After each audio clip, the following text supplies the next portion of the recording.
Joining us to share their views about the disruptions in real estate capital markets, please welcome Mr. Chew Chong Lim, Managing Director, Institutional Banking Group with DBS Bank, and Mr. Ng Beng Tiong, Deputy Group CEO and Group COO for ARA Asset Management Limited. Moderating the discussions is Mr. Terence Tang, Managing Director, Capital Markets and Investment Services with Colliers International.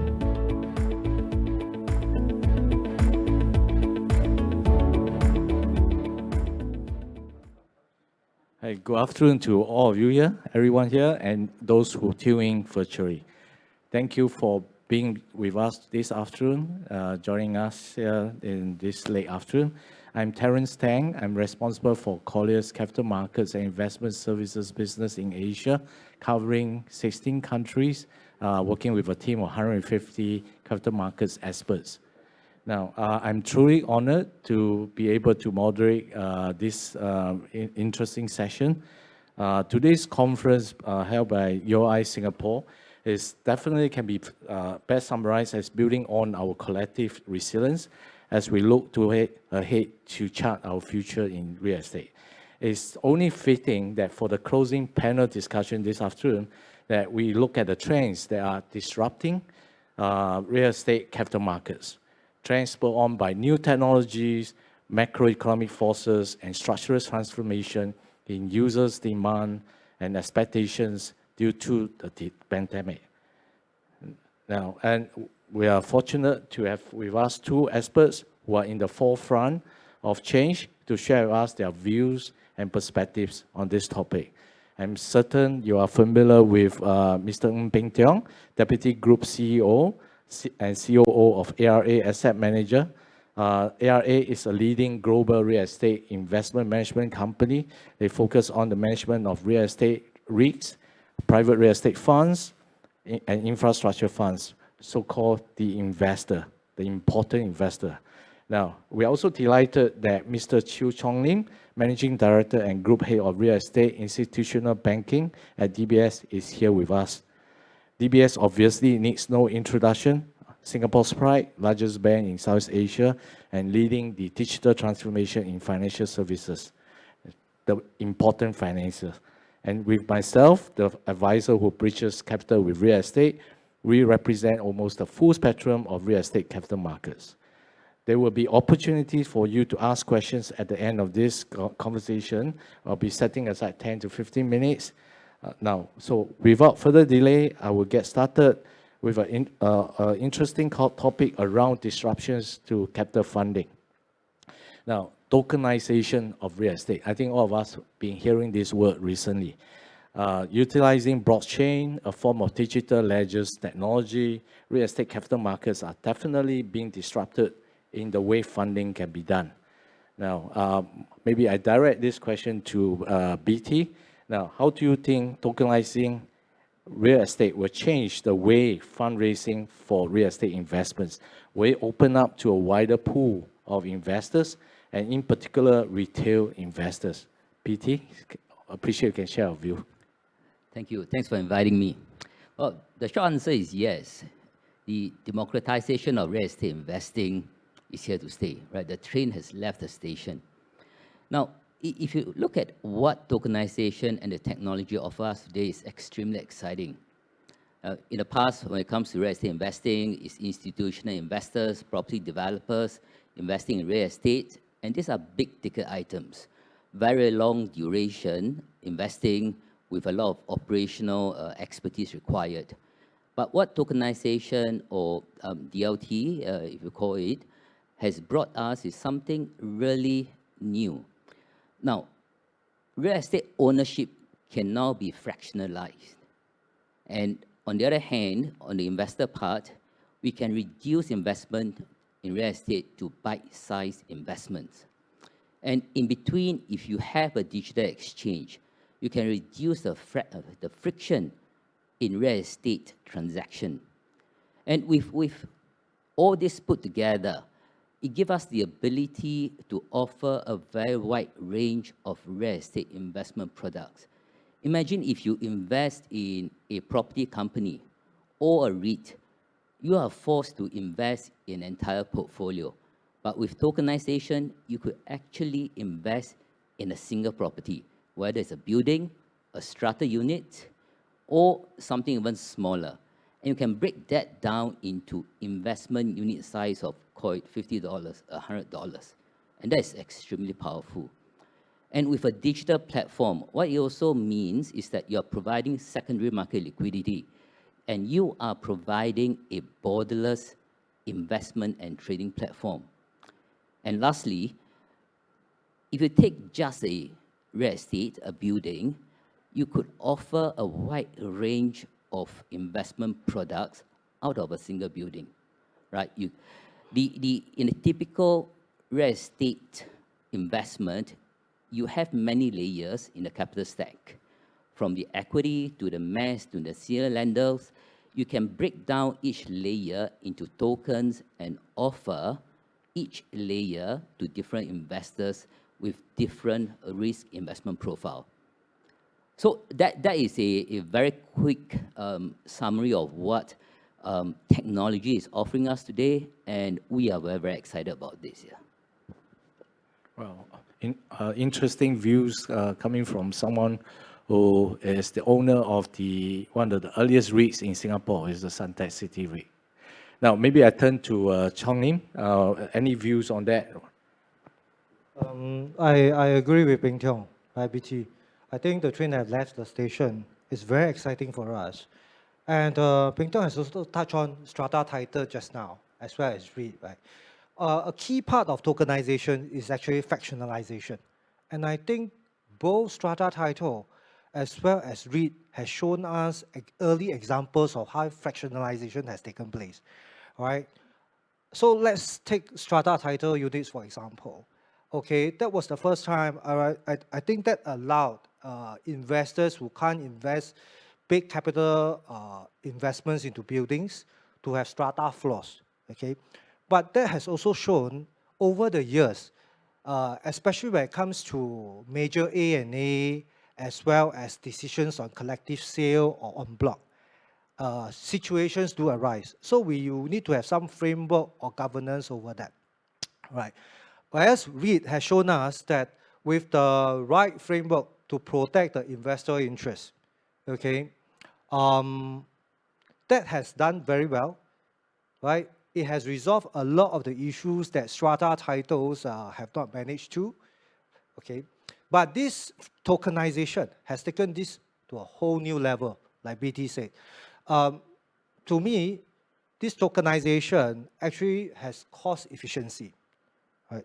It also increased liquidity, I think mainly for products that are not ready, in my mind, for listing yet, but in a way, private equities, all this will be very interested in.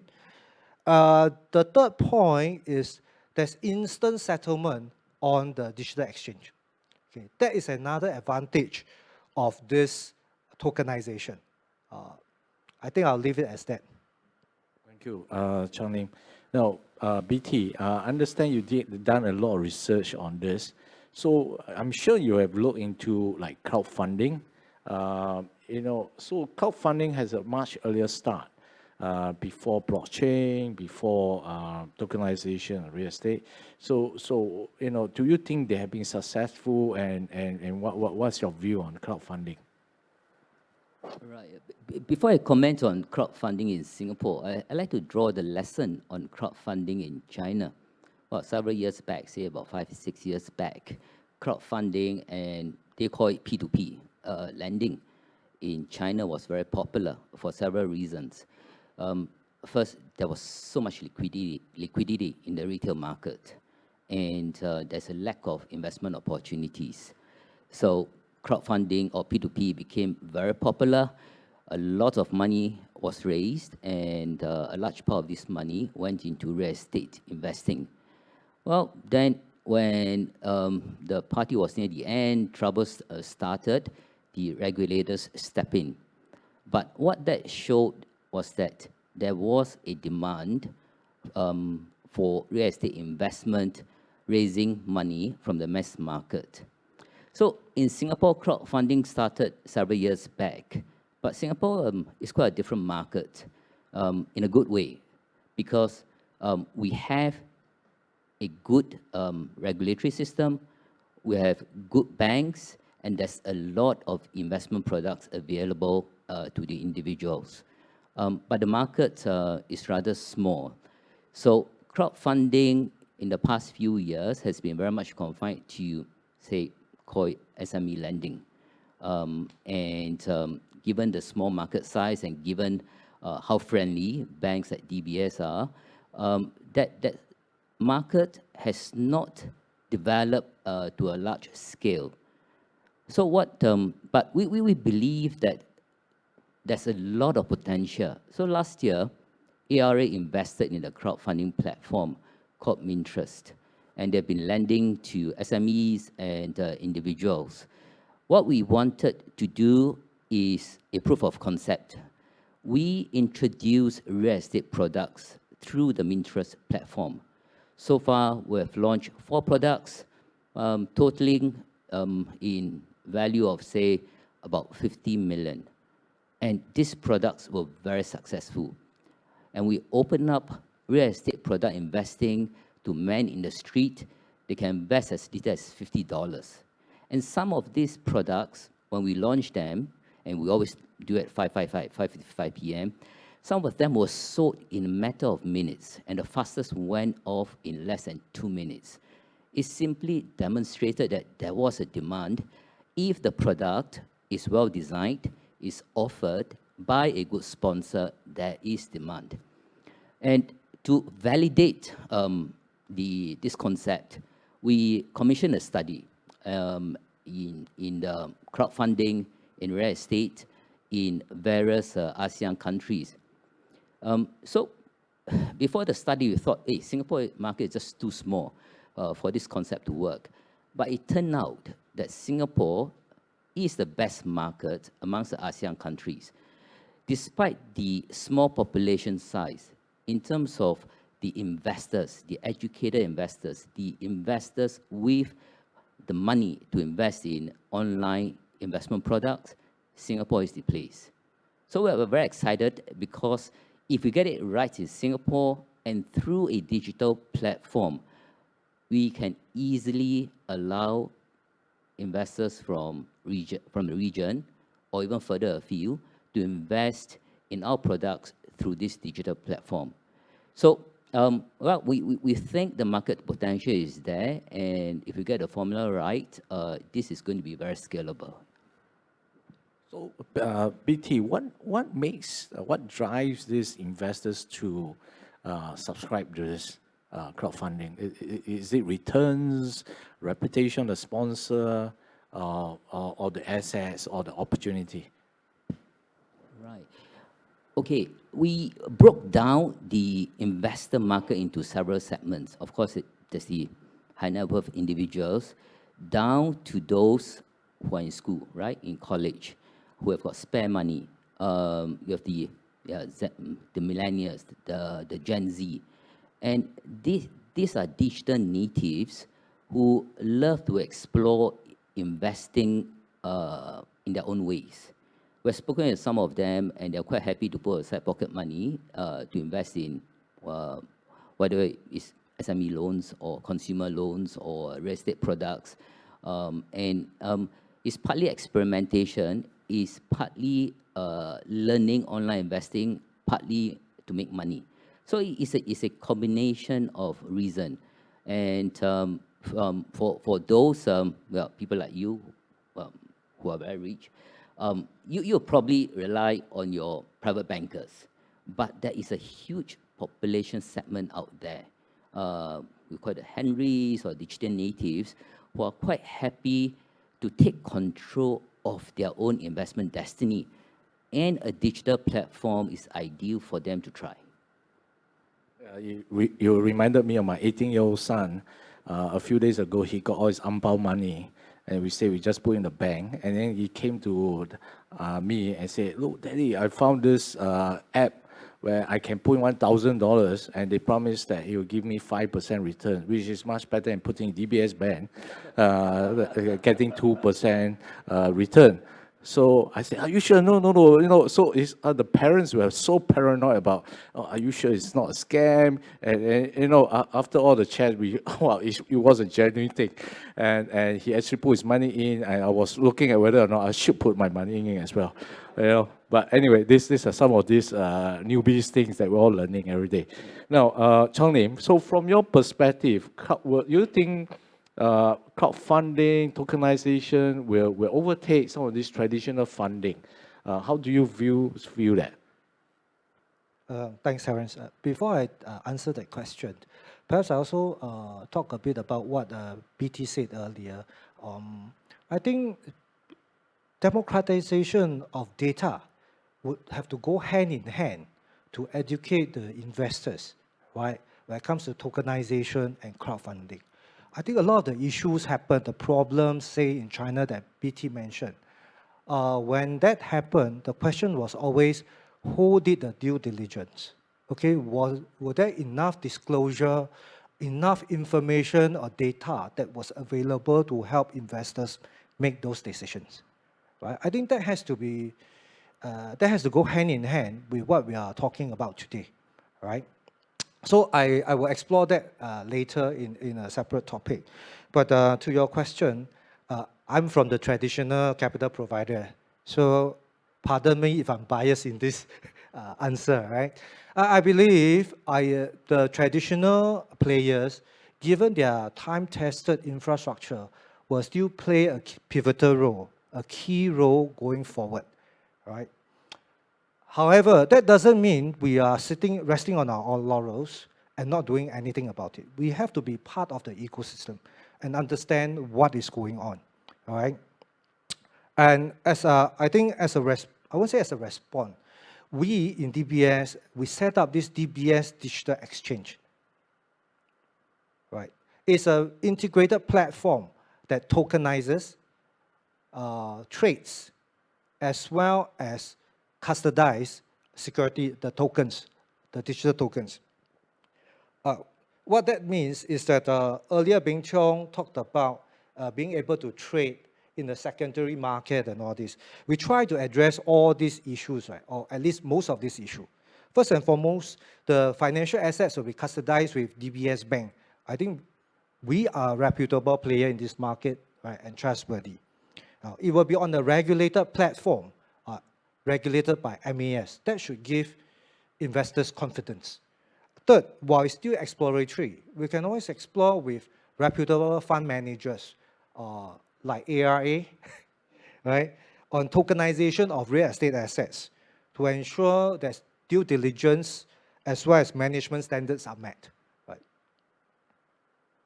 So I believe we will still have a key role in the future market.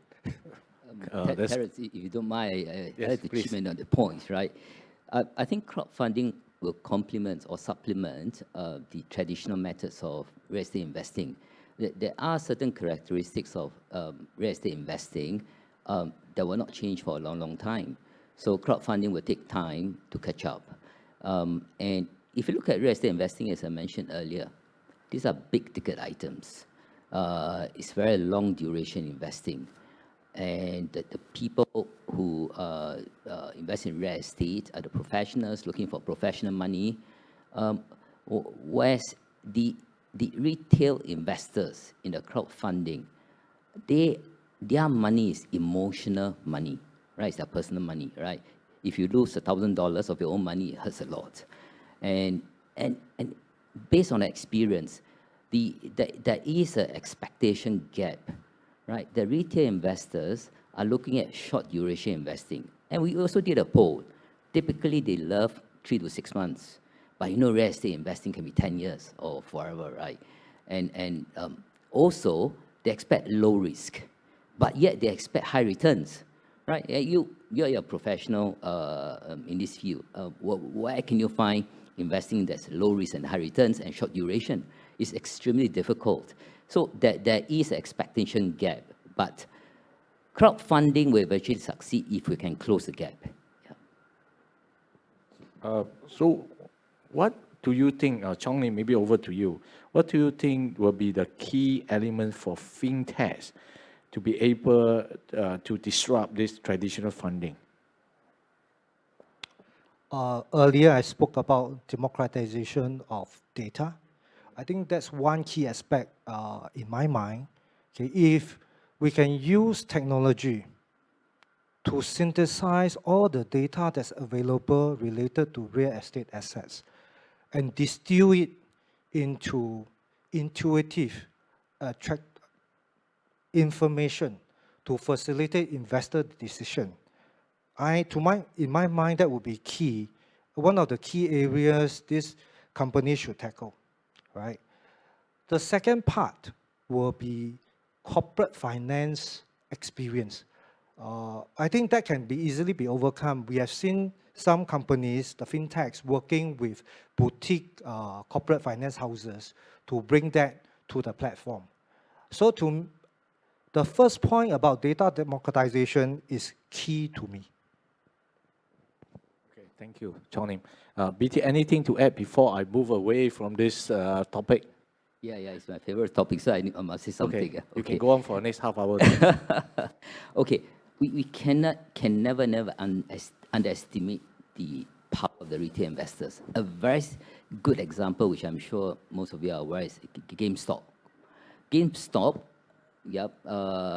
create worldwide attention, right? You have a bunch of retail investors who banded together, right, through Reddit, and they smashed the professional hedge fund managers. Of course, it was kind of a short-lived, kind of fairy tale thing, but if they had done it right, if they can really band together, it does demonstrate the power of retail investors. So I think crowdfunding is very powerful. And to my point, how can fintech companies succeed in this space is to bridge the gap. And to bridge the gap, we have to have a digital exchange that allows all the characteristics that were mentioned before, the fractionalization of ownership, bite-sized investment, liquidity, frictionless trading, and cross-border trading. When all these are put together, then it can succeed. And now, for crowdfunding to succeed, a key element is trust, because the property companies or the borrowers will need to have confidence that they can get the money they want from the crowdfunding platform. The investors, when they put in the money, they want to be sure that they can get their money back with their coupons. So if we can develop trust, with good regulatory framework, with good sponsors, good projects, and after a few successful cases, I think the momentum will be created, yeah. Can I also ask BT, right? One of the beauty about digitization is allow many newcomers to participate in this market. Not everyone will have established track records and being trusted like your company, right? Thank you. So what do you think can be done for them? Because how do they then play in this space? And the second thing would be, while we know the accredited investors, hire you. While we know the accredited investors and the institutional investors are better informed, and they can participate in, let's say, fundraising on of a PE or of an asset on this exchange or with these tokens, right? But how about the retail investors? What we talk about, like you said, those who invest their emotional money, $1,000, right? The backlash that will come about if the investment goes south and information or disclosure is not sufficient. Right. So I think for this to be successful, I think we can draw on the experience of the public listed REIT markets, right? So together with a few of our peers here, ARA is one of the pioneers of the public REIT industry in Asia. So likewise, we thought this is kind of history repeating itself. If we and a few of our better known peers are willing to sponsor real estate products on a crowdfunding platform, then it'll be a good start. Okay, I'm not sure whether MES is here, but okay, if I if you don't mind me saying, right, I think to make this crowdfunding platform, there's one thing that we have to do. I think it's a matter of time. I think this will happen. Right now, the investors in this space in Singapore are largely AIs, accredited investors, right? So, which means you must have some means, whether it's your balance sheet or your P&L, you must have some means in order to be able to participate freely in this space. A large segment of the population are not, it's not AIs. So if one day MAS could come up with a regulatory framework that allows non-AIs to participate in this space, then I think the space will take off. Yeah. BT, I have spoken to some private equity guys who, like you, were looking at the space to raise capital. And one of the challenges that a lot of them share is that if you have, currently you deal with institutional LPs, investors, probably in one of our funds, you probably have no more than 50 investors. But if you have to, for tokenization or crowdfunding, you ended up deal with thousands or maybe even tens of thousands of people, investor.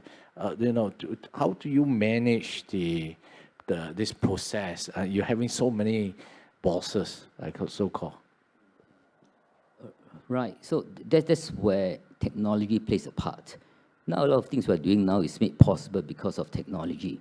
So imagine you have a digital exchange, you have an automated KYC, you have a good custodian. The entire process is automated in a secure manner that gives the regulators and the market participants confidence. Then it becomes workable. So I think technology is there available. So I think it's for us to come together, working with the regulators and the other participants to come up with an ecosystem to make this happen. Yeah.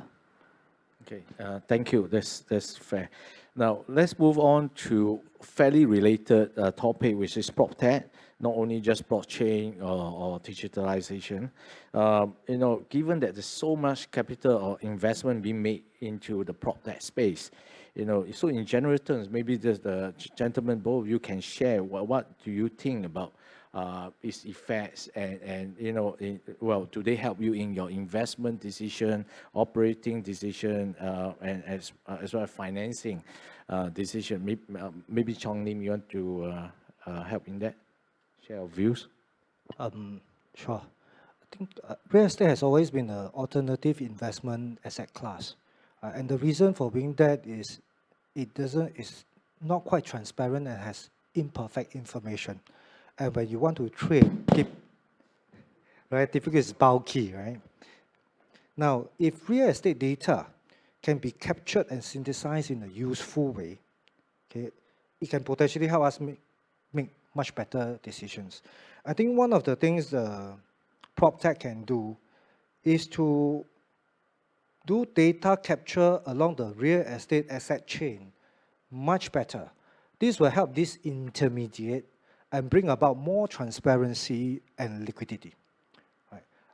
For us in credit assessment, we actually use some of this data provided by these PropTech companies, okay, to assess, for example, peer comparison, transaction analysis. So the more we can capture, the more data they can capture, right? And disintermediate the in-betweens, right? It helps us make a lot sharper decisions. We don't have to rely on just reports or analysis that we see. And the other thing is, there's so much information now on the net. Everything is a Google away. What the PropTechs can do is also to help us to synthesize, collect all this data, synthesize them, and provide some insights, right, into what they have captured. I think that would help us a lot from a banking angle. Right? From the investor, I think it would be the same. Right? Most of the information you read will be quite positive if somebody wants to promote a certain asset. Right? But what you would like to know is, how does this compare to the next asset in the same area? Or in a different area, but similar characteristics, right? So a lot of this, I think, can be done with the new technology that we have today, right? And I hope to see more of this. Thank you, Chong Lim. BT, do you guys start using it in your underwriting or investment process? Oh yes. We had a conversation before this conference, and I told Terence that this is really a difficult question because prop tech is such a wide area. I think we can spend 2 days to talk about prop tech. But if we try to confine this discussion to investment and operation, then what I can share is for investment, to make good investment decisions, we need good data. And and there are so many tools out there. You can call them prop tech tools that we can use. And an interesting example that I came across just a couple of weeks back, talking to this company in UK, is that they look at a building as a bond. So what they do is that they take the building, they look at all the tenants in the building, they do a credit assessment on each tenant, and with their own algorithm, they came up with the default risk of this building, the cash flow of this building. Effectively, they turned a building into a bond. And if you extend your imagination, if you can combine this building as a bond with macro data, right? Data from URA, from Realis, they say from credit card companies or demographics data in that area, it becomes an extremely powerful underwriting tool. Okay, so it's something we're looking at. The whole long list of examples or prop tech tools that we can tap on. But in terms of the operational part, I have to say that many companies have been using prop tech for many, many years. The obvious examples will be in energy optimization, right? Eco-friendly tools, LED lightings. There's a whole long list. But I think what's really interesting now is prop tech relating to big data. To give an example, right? Say running a shopping mall. If with all the right sensors in place, all the data you have from the tenants, from the corridors, you can very precisely make a lot of good decisions. For example, a shopping mall has 10 entrances. You want to hand out flyers. So which entrance do you want to position your people? How many flyers do you want to bring along? At what time of the day, what day of the week? All this can now be easily determined with the data, with the sensors we have in the building. So there is a whole long list of prop tech tools that we can use. And we're doing that, and we find it very exciting. And every day I'm learning from my younger colleagues. So sometimes I feel like a dinosaur, and I pretend I'm telling you all these things, but I learn from my younger colleagues. So I think we have a pretty good team, Thank you, BT. Now, we have about 9-10 minutes left. If the audience have any questions, please let us know. Otherwise, I will move on to the last topic at this point in time, which relates to urban asset planning, disruptions in planning. What you see that, historically, so all the crisis has traditionally pinpointed as moments of dramatic urban change. So, gentlemen, how do you think COVID has prompted a rethink in certain traditional urban planning concepts as well as usage of real estate? Maybe, Chong Lim, you want to share your views? Well, I don't know about you, but to me, COVID has made what was once unimaginable into a reality. Right? Cities went to lockdown, and during the circuit breaker period, we were mostly confined to our homes. The first thing it made us think is to rethink how our home layouts and space are used, right? Suddenly, you discover that when everyone has to work at home, you need your own private space, and the house wasn't big enough, or rather, the space wasn't configured to do that. That, to me, was the first realization. Okay. Second was when we entered phase 2, right? it showed me how much we crave physical, social interaction and connection. We took the opportunity, despite the limited number that was allowed then, okay, to meet with our families and friends again.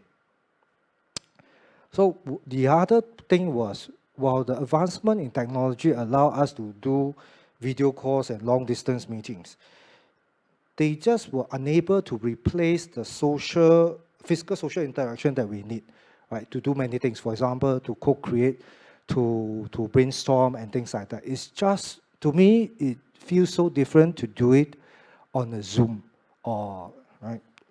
So that was the first thing.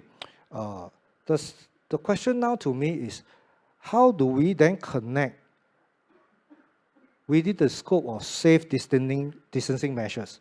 So it will bring to the forefront considerations like, I think some earlier speakers have spoken about a smart nation strategy, density planning, and having ecosystems such as a 20-minute town, right, which is very crucial now in view of what has happened during the COVID. It has also made me rethink about the traditional malls as well as office, right, in view of what has happened.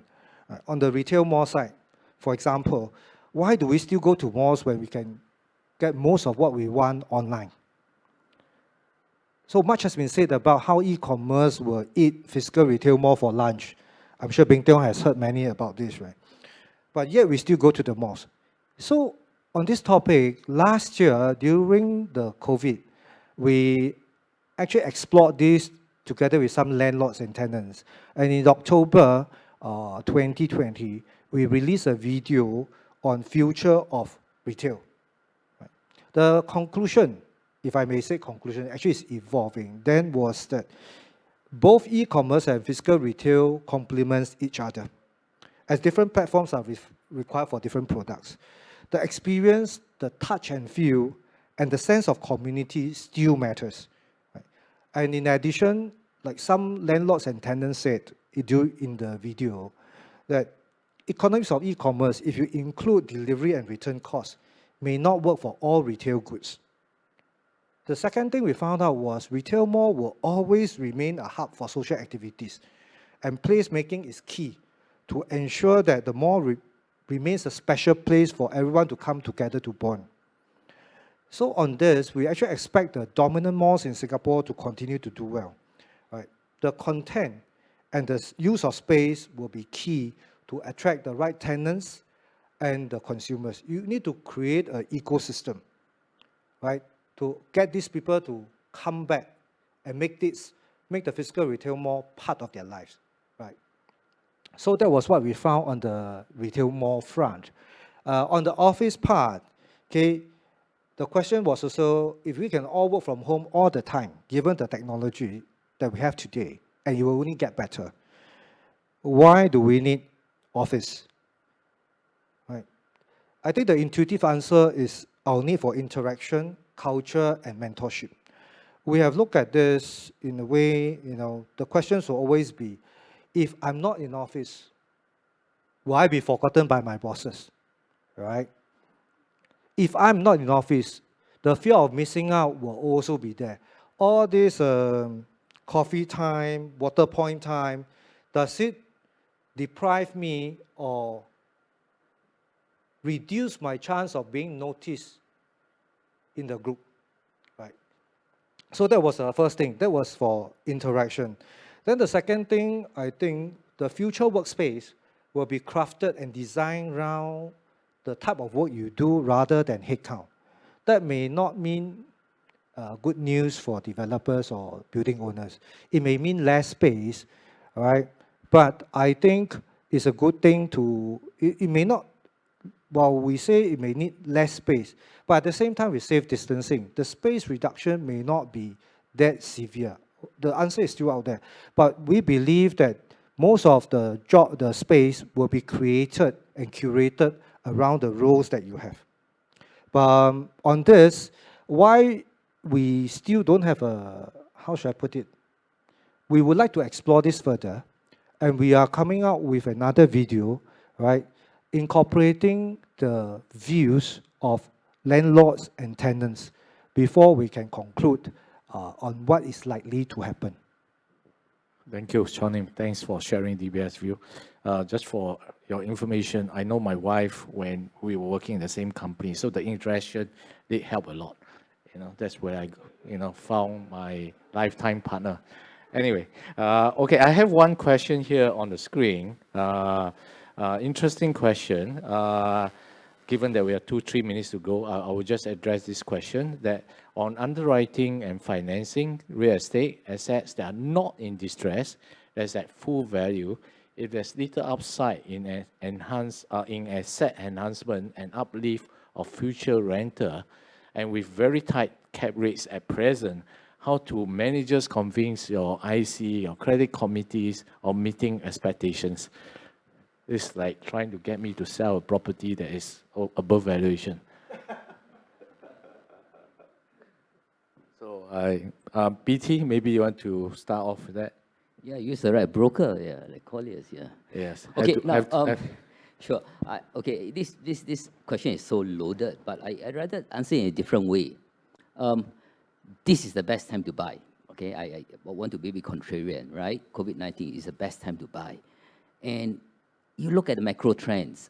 What is it that will ride out COVID-19? What will give you the upside after 2 years? And what are the macro trends that will be here to stay? Well, some of them are super obvious. E-commerce, which means logistics, which means data centers. Look at demographic changes. It means senior living. And look at lifestyle changes. The millennials are expecting experience to take priority over ownership. For example, your Airbnb. You don't need a holiday resort. You can just book a place for your holiday. You take Grab instead of own a car.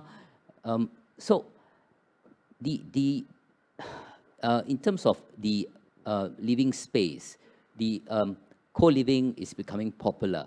So if you catch the right macro trends, there are opportunities for you to invest. Don't expect yields. Okay, we know that interest rates are low, yields are low, but there's so much liquidity out there. When interest rates start to rise, don't expect cap rates to expand at the same magnitude. So look at the macro, then you drill down into the best assets you can find in that sector. I think you should be in a fairly good place. Okay. Thank you, PT. Chong Lim, you have any views on that? Or? Wow, I agree with BT. It's almost right. He can also underwrite financing as well. Right, I think I will say this. It requires us to have a lot of data, right, and insights into the industry and the building. Right, that's key to us. And the right capital structure will also be very important. Thank you, Chonim. I mean, from my perspective, any real estate investment is about investing in the future, investing for returns. So the way this question is phrased, pardon me, but in short, it's like there's no future in this investment. So why do you invest? So the key is finding the right opportunity, the right investment to make, and that should come in terms of uplift in terms of rent, uplift in terms of returns. So that's my take on that. Okay, I think the time is up. Thank you very much. I hope you guys enjoyed the session. We learned a lot about digitalization of real estate, and thank you. Hope to see you next time. Thank you. Thank you. Thank you, brother.